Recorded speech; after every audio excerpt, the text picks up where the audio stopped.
सब।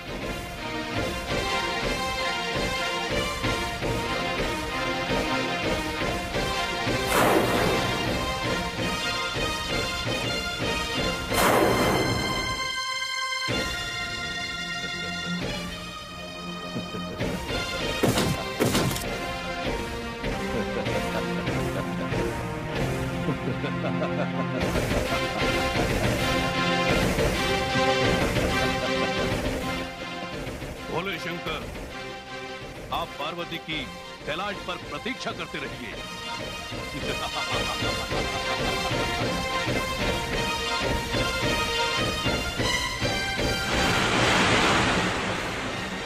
पार्वती,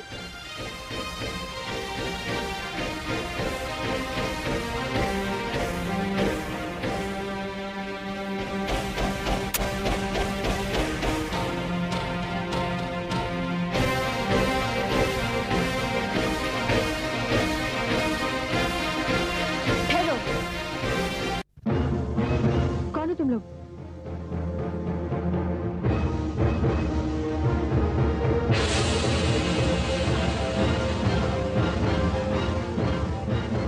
कन्या, कौन है तू? अच्छा, तो ये सब तुम्हारी माया है? मैंने पूछा कौन है तू?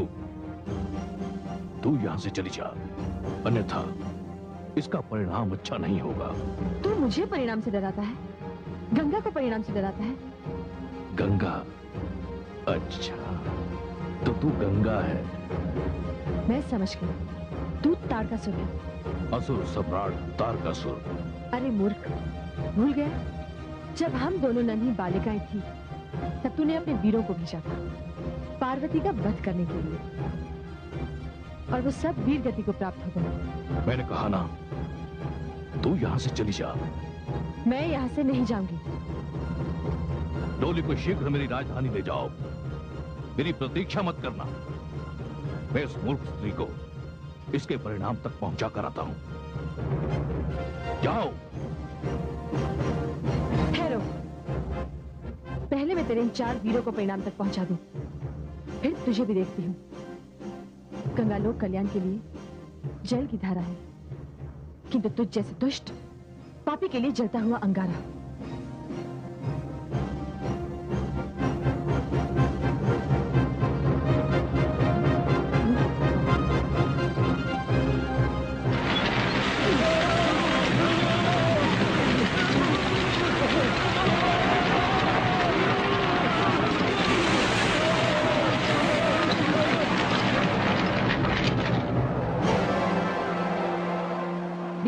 पार्वती, तू डोली से बाहर मत आना। दुल्हन ससुराल से पहले डोली से नहीं उतरती। दुष्ट पापी, तेरा तो अंत जिसके हाथों लिखा है उसी के हाथों होगा, किंतु मैं गंगा तुझे ऐसी गति प्रदान करूंगी कि तेरा तन मन सबका मैल धुल जाएगा।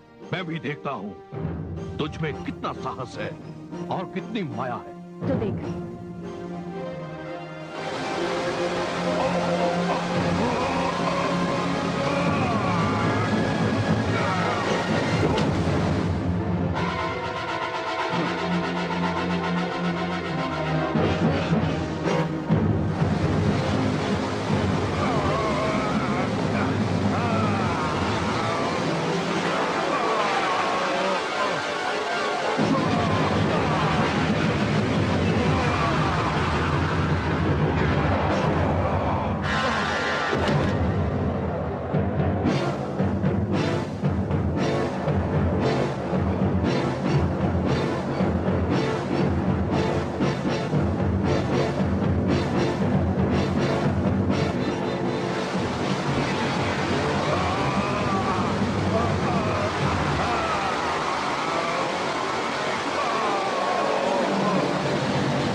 अरे दीदी, वो कहाँ गया?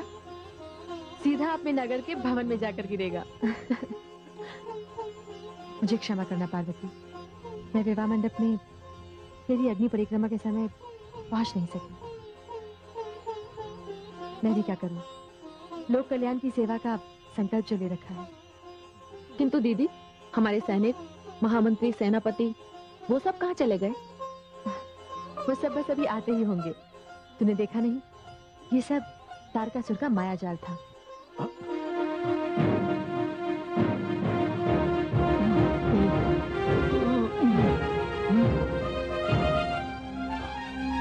अरे पार्वती की डोली कहाँ है? वो रही। हाँ चलो। अच्छा पार्वती, सुखी रहो। अब मैं चलती हूँ।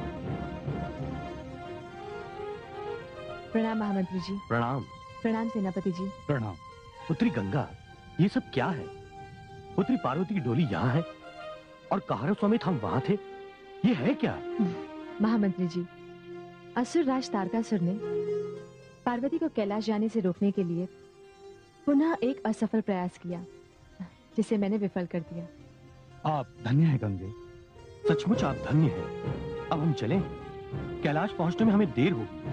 अवश्य। चलो सैनिकों, सैनिकों चलो।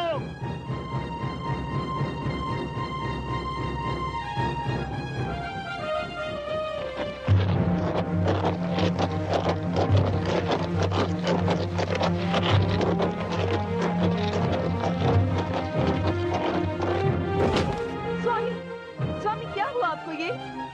स्वामी उठिए, उठिए स्वामी।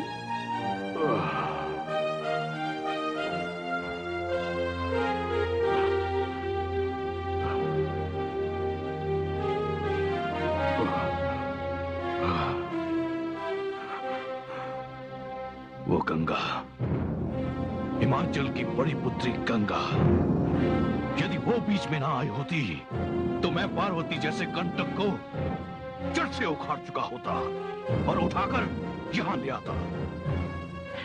स्वामी, आपको ये क्या हो गया है? आप अपनी प्रतिष्ठा, मान मर्यादा सब भूल गए? आप ये क्यों नहीं सोचते कि दिन प्रतिदिन गिरते ही चले जा रहे हैं आप? स्मरण कीजिए स्वामी, एक समय था जब आपसे बड़ा कोई तपस्वी नहीं था और ब्रह्मा जी ने आपसे प्रसन्न होकर आपको वरदान दे दिया। एक समय था जब आपसे बड़ा कोई योद्धा नहीं था। आपने देवासुर संग्राम में देवताओं को पराजित किया था।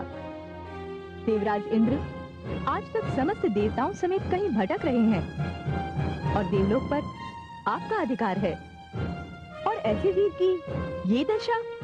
आप पत्नी की सीमा का उल्लंघन कर रही हैं महारानी। हाँ महाराज, मैं अपनी पत्नी सीमा का अतिक्रमण इसलिए कर रही हूँ क्योंकि मुझे अपने सुहाग पर संकट दिखाई दे रहा है।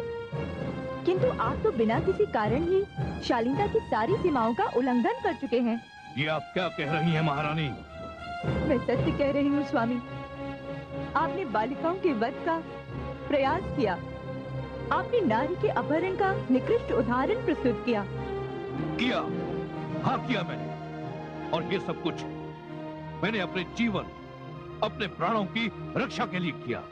और आपको ये सब ना करना पड़ता यदि आपने ब्रह्मा जी से एक व्यर्थ का वरदान न मांगा होता। जो लोग अपने जीवन को संवारने से अधिक ध्यान अपनी मृत्यु के भय पर देते हैं, उनका सारा जीवन मृत्यु के भय की छाया में निकल जाता है। स्वामी, मृत्यु तो क्षण मात्र की होती है।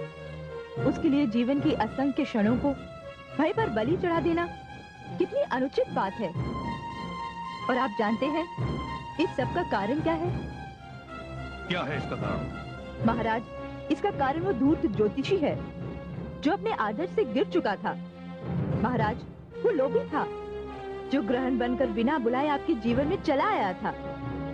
आपको भय के इस भंवर में छोड़कर वो आपसे मुंह मांगी संपदा लेकर चला गया। उसने अपनी विद्या का दुरुपयोग किया था। स्वामी, एक शासक, एक वीर, एक योद्धा यदि ऐसे ज्योतिषी के मुख की ओर देखेगा तो उसका परिणाम कभी सुखद नहीं होगा। बस महारानी, बस चली जाइए, मेरे सामने से चली जाइए, अन्यथा आपको अपने अपमानित होने का पछतावा होगा। नहीं महाराज, मैं आपको इतना अधिक भी नीचे नहीं गिरने दूंगी। मैं जा रही हूं।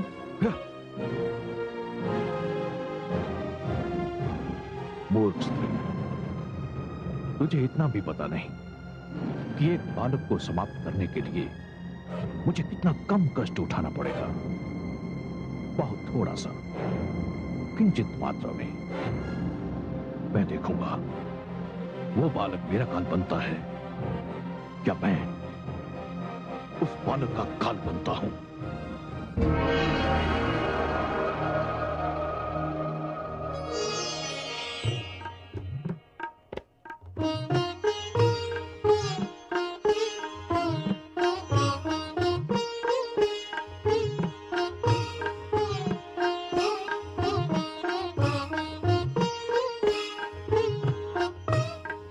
नहीं देवी, आपका स्थान मेरे चरणों में नहीं, मेरे हृदय में है। आपका मेरा संबंध बड़ा ही अद्भुत है देवी। आप मेरी आराधिका भी हैं और मेरी आराध्या भी, और मैं भी आपका पुजारी हूं। हे शक्ति, आपके आगमन से ये शव पुनः शिव हो गया है। हे महादेव, अब तो आप चरणों में रखेंगे, मैं चरणों में रहूंगी। हृदय में रखेंगे, हृदय में रहूंगी। नेत्रों में रखेंगे, मैं नेत्रों में रहूंगी। अब आपसे दूर कभी नहीं जाऊंगी।